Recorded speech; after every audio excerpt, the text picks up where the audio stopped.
Hi, I'm Michael Cashew. And I'm Adee Cashew, and you're listening to the WAG podcast. This podcast is about health, wellness, and personal development. Each episode is a short conversation between Adee and I on a single topic with actionable steps. We cover everything from food, mindset, fitness, and relationships. We started WAG because of the way health and fitness changed our lives, so we hope to share a tool or two that helps you along your way.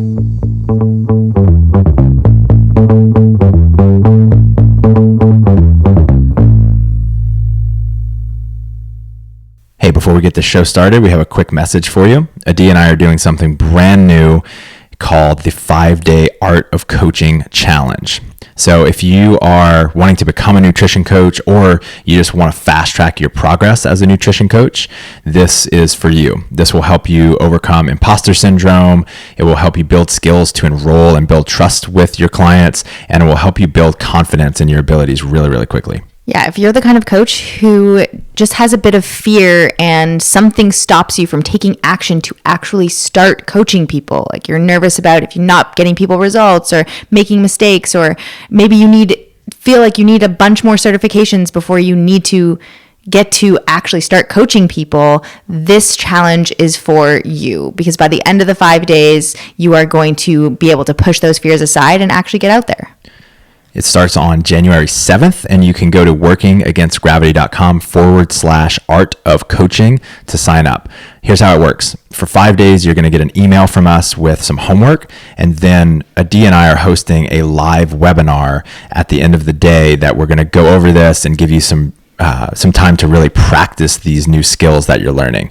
And if you don't have time to make the webinar, then we're going to email you a recording of it. Yeah. And it's going to be really interactive calls. There's going to be opportunities to practice and hone in your art of coaching, which you're going to be learning in that process. And we're going to be there to help you and support you and be more hands-on with you. The specific topics that we're covering are 1, lacking confidence and overcoming imposter syndrome. 2, getting commitment versus motivation with your clients. 3, how to help clients build a habit. 4, how to build trust with your clients. And 5, how to manage your own emotions as a coach. In general, why we're going over the art of coaching is that so many people focus solely on the science, and there's so much free information out there. If information alone were all that we needed to be healthy and be fit, then there would be no obesity in the world. And so obviously it's not a knowledge or an information problem. It's the how we communicate with people and how we get that information across, how we communicate with them in a way that actually gets them to stick to the program. That is the art of coaching, and right. That is what we're honing in this challenge. The art of helping you build trust with your clients so that they can actually follow your advice, that they trust you enough and you've built enough rapport that they know that they can count on you and they know that you're going to be leading them in the right direction. We want to help you be able to communicate in a variety of ways to be able to meet your clients where they are at, instead of just, hitting your head against a wall, saying the same thing over and over again. And these are just a couple of the ways that we're going to be helping you in the art of coaching. So we would love for you to join us in this 5-day challenge. Go to workingagainstgravity.com/art of coaching, and it starts on January 7th. Yeah, let's get on that new year energy. Hey, Michael. Hello. Welcome back. Today we're talking about the dreaded plateau. Something that nobody enjoys, everyone hates, but is kind of inevitable. We're going to talk about what to do when you hit a plateau. And this is going to be directed more so from the perspective of a coach towards a client. But if you are a client and you don't coach people, or you're just somebody who experiences plateaus in your life, which is probably everybody. Absolutely everybody. Then just take the perspective of you are coaching yourself. Mm-hmm. So use the strategies and just use it like kind of as a thinking experiment of, can I answer these questions for myself? And how can I coach myself? Mm-hmm. Yeah. If you haven't hit a plateau, then maybe your goal is like more of a moderate one, but I think I've talked to you about motor learning and plateaus before, right? Well, so the way that it works like how we learn how to move and how we grow is we tend to think of growth as being a completely linear thing, like from down to up. But really how it works is when we're a beginner, we make quick jumps and have like short plateaus. Then the longer we do anything, we take a little jump and then the plateau gets longer and longer. So after we've been doing something for a year, 2 years, 5 years, 10 years, the vast majority of our time is actually in a plateau. For sure. And then we make this tiny little jump. Which is kind of interesting because we have a 5-month-old baby. And so he's in the like short plateaus, big jumps right now. Very few plateaus. Yeah. And right now, I feel like he goes to sleep and he wakes up and we're like, how can you sit up on your own? He's sitting up and he's using his arms on the ground and he can kind of hold himself up. And that just kind of like happened out of nowhere. But we're, as human beings, like eventually we figured out how to walk and jump and do all those things. And we're like pretty much in a plateau unless we're pushing. Mm-hmm. So plateaus are inevitable, as we just talked about. And Michael you just gave a really good explanation as to what's going on. It's just the body takes time to adapt and grow. And I feel like the closer you get to a goal or the further along you are, like if you're 5 years, 10 years into something, the slower the progress is going to be, which is exactly what you were just talking about. And an example, a lot of people that are listening to this or probably have done some type of weight training before. And when you're weight training at the beginning, you can make like 5 pound, 10 pound jumps in your lifts. Like your deadlift can go up 5 and 10 pounds every single time you lift. Every time you max out, you're hitting a PR. And you're like, just like, whoa, this is never going to end. And then you hit this point where most like women and men hit like a similar number type of plateau. And to get beyond that, it's like 2 pound gains or 5 pound gains every year. When I was at my peak in training for Olympic weightlifting, I would even be happy if I could go to the gym and I could hit 90% of my best ever. That was a great training session because I was just in a perpetual plateau for years and years. If I put 2 kilos on one of my lifts, that was an amazing progress. And I probably wasn't even going to hit that weight again for another few months because that's just how it works. Yeah, I could not be a competitive weightlifter. Yeah. That sounds so boring. Yeah. Well, I mean, yeah, that's very exciting when you hit something. Yeah. And I mean, I think nutrition and losing weight is sometimes like that. And it is kind of boring and it is kind of mundane. And in order to get results, you have to be committed to it long term. And that's probably exactly why you don't want to be a weightlifter, is exactly why people struggle with their diet and nutrition, is because it is boring and mundane and it takes like a super long term commitment to maintain your success and even sometimes achieve your goal in the first place. So knowing how to get through a plateau as a participant in a diet, as a coach, is absolutely critical, because every person you work with or every diet you try to follow, you're going to hit that point. So knowing how to get through this without giving up is crucial. Yeah. The key is to not give up. The only way you're not going to achieve your goal is if you stop trying. That is the number one way to not achieve something. So let me just talk in this context of what a plateau actually is in regards to nutrition and your diet. In my experience, a plateau is when you have a client who's no longer progressing towards their goal for a span of 4 weeks or longer. Nutrition is like a day in, day out thing, and it's more about trends over time versus day-to-day progress. So if for 4 weeks or longer, you're in a phase where you should be seeing results and you're not actually seeing anything happen. Example, you're hoping to see weight loss, you've seen no weight loss, or maybe you've even seen weight gain, then this means that your client could potentially be in a plateau.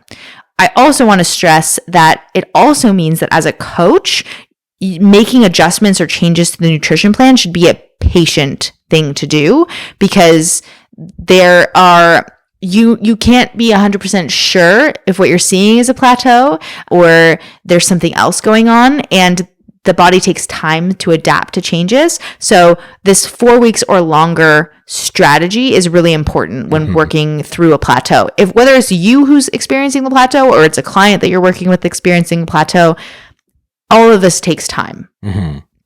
So how does a coach know for sure if someone is in a plateau, and if they determine that they are in a plateau, how do you get through it? So let's talk first, like, are we actually in a plateau? So a couple things to think about is, as a coach, I want to become a detective, and I want to search for every little thing that the client could be missing, with the caveat of you are not accusing the client that they're doing something wrong. So I'm going to be looking, has this client become more flexible? Meaning, anytime you start something, your motivation is super, super high, and you're going to stick to it really, really closely. And then as you get more comfortable with it, as you've gotten a little bit of results, you kind of loosen the reins a little bit. That's just like a natural thing that all people do. I recently started a skincare routine that's like in the morning and in the evening. And some nights now, I mean, for the first 6 to 10 weeks, I was like on it. I did every single piece of, Wow. like I did every single piece of the skincare routine, and I didn't miss a single day. And now, like, if it's late and I don't want to do all the pieces of the nighttime routine, like, I'll ease up on a couple pieces and only do like one, you know? So that happens naturally with everyone. You know, you get into training or you get into your rehab for an injury. At first you're like, I'm on it. I'm going to do every single piece of my rehab. And then you're like, I'm just going to, like, I feel better, so I'm not going to do all of it. I'm just going to do some of it. So it is possible that your client has just started to be a little bit more flexible. They've gotten a little bit of results. They feel more comfortable in their skin. They're happy with some of their weight loss. They're more comfortable with tracking their food. And they're just like, I'm going to have a bite here. I'm going to have a bite there. Oh, it's like, 30 grams, but I'm going to log it as 25. Like, you know what I mean? Mm-hmm. Yeah. If the handful that you take is small enough, it doesn't actually count. And so you could do like 15 to 30 of those per day. Yeah. I have a client, Amy Everett, and she used to send me a video of her measuring one chocolate chip at a time, and it doesn't register on the scale as even 1 gram. So she goes, if I eat one chocolate chip at a time, then it doesn't count because it never even reached a gram. So not true, but funny nonetheless. So I think that's one way. And a way to figure that out, I think I would be like really tentative and asking questions to your client, like, hey, explain to them this concept that we do become more flexible as we become more comfortable with things, and ask, does that resonate with you? And if it doesn't resonate, and let them know, like, if that doesn't resonate with you, then I'll start searching for something else. I just want to make sure that that's not what's happening here. And you can explain, like, you do that in your life in lots of different things. Right. So just to be non-judgmental about it. I would also look for, are there any big events or changes that have happened in their life? Like a divorce or something really stressful, or maybe they have this like new commute that they're spending a lot of time sitting in the car. I had a client once who she all of a sudden had this new job that was an hour and a half away. So she was sitting in the car for 3 hours a day, and like it was really stalling progress. And it could mean that maybe her like exercise had gone down, or just her daily regular activity that changed a lot. So has there been anything, a big trip, a vacation, or I don't know, anything that's big or significant that has changed? Because that might actually mean it's not necessarily a plateau, but that something needs to adjust in the program. And then lastly is about food choices. On one hand, people could be eating something new and kind of weighing it or measuring it wrong. Mm-hmm. And on the other, they might be eating something that just has a different physiological response in their body. Like they're retaining more water, or they're having an inflammatory response. Inflammatory response, or something like that. Yeah. I've had some examples, or like maybe somebody's eating out more often. They were at first cooking all their own food, and then they're feeling more confident and being able to estimate. So they're now eating out at restaurants more often, or they're drinking more alcohol. I had a client one time who she was counting all of her cooked sweet potatoes as raw.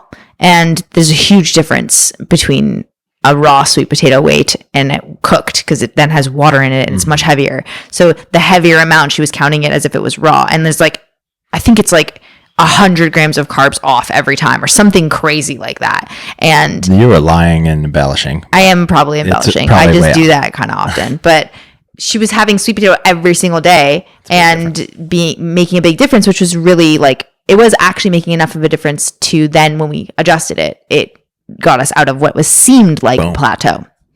Yeah. So those are like some ways to discover whether you are in fact in a plateau or not. And I would start there because that's just an easier place to start. Mm-hmm. It's an easier place to start. And then the other things that we're going to talk about are like when you're actually in a plateau, what types of changes and strategies you can try. But discovering if you're going to make these changes when someone's not actually in a plateau, then they're not going to work. Mm-hmm. And then you're going to be frustrated. Mm-hmm. So I would first find out. And you could be hindering their progress. Yeah. And they're going to get frustrated. They're going to get frustrated too. More frustrated than you because it's actually them and their bodies. Right. So what do you do once you determine it is a plateau? So let's say you have a client who's been in a plateau for a while. They've been dieting for a really long time. Let's say they've been dieting for 12 weeks or longer, and they've lost a good bit of weight for whatever their goals are. I would consider taking a break from dieting altogether. That doesn't mean like hardcore just stop and they can eat whatever they want, because that could be triggering to some people to some extent. But I would consider, taking a break and moving this person back up to what their maintenance calories would be, or maybe even a little bit more, to help with metabolism, to give them a mental break, to, get people back to a place where they're eating more food so you can cut things back down again.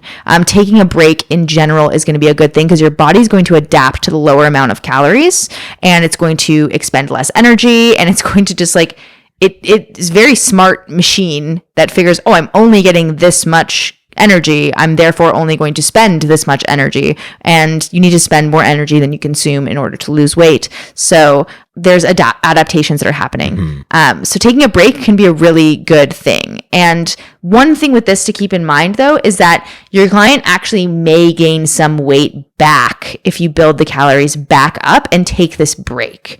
A great way to keep your client motivated is to give them the full picture. And this doesn't mean you're taking steps back. The ultimate goal in dieting and weight loss is to make a lifestyle change that you maintain this weight loss long term, right? Like, I think everybody wants that. Yeah. I want to lose weight and I want to keep it off. And then ideally not have to think about it very much. Right. So taking a break, yes, you could gain some weight back, but explaining how this is part of the process is really important. So let's say you have a client who's lost 20 pounds and they have 50 pounds that they want to lose. You realize they're in a plateau and they're not making any more progress. And so you want to take them on a diet break. And they've already went from like, they were started at 2,100 calories. Maybe they go down to 1,700 calories. And you're like, okay, 1,700 calories is on the lower end for this person. I don't want to take them lower. Let's take a diet break and we're going to move them back up to 2,000 calories. And you slowly start maybe 10% at a time. You start increasing their calories till they get to 2,000, and then you stay there for a little bit. In that process, they gain back 5 pounds. So now they have a total weight loss of 15 pounds, but they've still lost 15 pounds. Like, that's still awesome. They've also maintained that 15-pound weight loss throughout this entire process. And now you've worked their calories back up to a more sustainable place where you can enter a dieting phase again. And this whole process is going to ebb and flow. If you want to keep the body healthy, keep the body working properly, to avoid, major hormonal changes where we've seen lots of women that are eating 1,100 calories or less for sustained periods of time, and that can really mess you up. So is this analogy good? It's basically like I tend to think of metabolism like a fire, and the higher our metabolism, the bigger that fire is. And sometimes by being in a calorie deficit for long enough, our fire kind of goes down. And what we're really doing here by eating more is we're turning that metabolism back on. Then we can get back into a deficit and we can start losing again and, go further than where we plateaued. Yeah, 100%. And then when let's say we're back up to 2,000 calories and we start bringing things back down, in that next phase, we lose another 15 pounds. And then we're 35 pounds or 30 pounds down total towards that 50-pound goal. And that's like being able to maintain that loss. If you talk to the person originally with 50-pound weight loss goal, if we could, take a 30-pound loss that you could sustain, would you take it? Of course they would. Or would you prefer... I'm all or nothing. Or would you prefer a 50-pound loss that you're going to gain it all back? Everyone's going to choose the former. Most people are going to choose the former. Yep. So educating people on what that actually means. So taking a diet break is one amazing strategy. Another big one could be changing up your fitness. So a lot of times fitness and nutrition go hand in hand. And what is, one of the things propelling people forward towards their body composition goals is fitness. But over time, we hit plateaus in our fitness, and doing the same amount of work is no longer getting the response because we've hit a plateau, just like you could in your nutrition. So one thing you could do could be changing it up completely. So if you're doing weightlifting, you could do something like CrossFit or powerlifting or just running, or you could just add a little bit of extra cardio or something different. Yeah. And sometimes too, you're like not enjoying what you're doing in fitness anymore. So you're not pushing as hard as you used to. So the intensity is down. Yeah. The intensity goes down. Also, what I've seen too with fitness is somebody who maybe doesn't have like a ton of body weight to lose. They're at a place where they still want to see changes in their body. And maybe it's actually the fitness that can be getting them the results versus, continuing to get leaner and leaner. They might actually get leaner and not like the way that they look if they don't change their fitness at the same time. Like we have a couple friends that are like that are thinner, that are already thin. Like I wouldn't encourage this person to lose weight, but they really want to get results. So they're like, they think they need to lose weight in order to get like that like toned body that they're looking for, but they really just could work out and lift some weights and change that way. So, and they'd see some really great changes. And then lastly, if nothing is working, you have a client who's hitting a plateau, you've tried all these things. You've taken a break from dieting, you've encouraged them to change their fitness, you've looked at all their logs, they're tracking everything perfectly. I would just be honest and let your client know that you are also frustrated, that you cannot understand what is going on. And sometimes just the validation, like a client hearing that they're validated and that this is hard and this is frustrating, can kind of help them relax. And any tension that they've been feeling of like, I should be getting better results, or this should be working better, I'm trying absolutely everything, and they feel like they're kind of alone in that. Just being on their team and being like, hey, you are working your butt off and you're trying so hard, and I'm out of strategies, and I just like also am super frustrated with why we're not getting through this plateau, and I am here for you, and I still want to show up every single week and to just like figure out a way, and maybe we just have to be patient and we have to wait. Being honest can often keep a client with you, and also stop them from maybe just like jumping from diet to diet to diet, where I feel like somebody might be so frustrated that they'll go to some like drastic strategy that ultimately is going to get them short-term results, but maybe not be a great decision long-term. That seems like such great advice, and something that coaches, leaders, etc., try to avoid at all costs, saying, I don't know. But it makes sense that could lead to more trust than just about anything, because people, they can sense when you don't know what you're talking about, and that can really break trust. I like that. Yeah. And so just to summarize, let's talk about what we do if somebody is in a plateau, or we think they're in a plateau, or they think they're in a plateau, or you think you're in a plateau. First, you want to find out, are you in fact in a plateau? Then some strategies that you can try if you have discovered that is true is to try a diet break. You can also change up fitness. And the third is to just be honest that you're not sure what's going on and you're committed to figuring it out. Rad. Thank you, Adee. Awesome. Thanks, guys.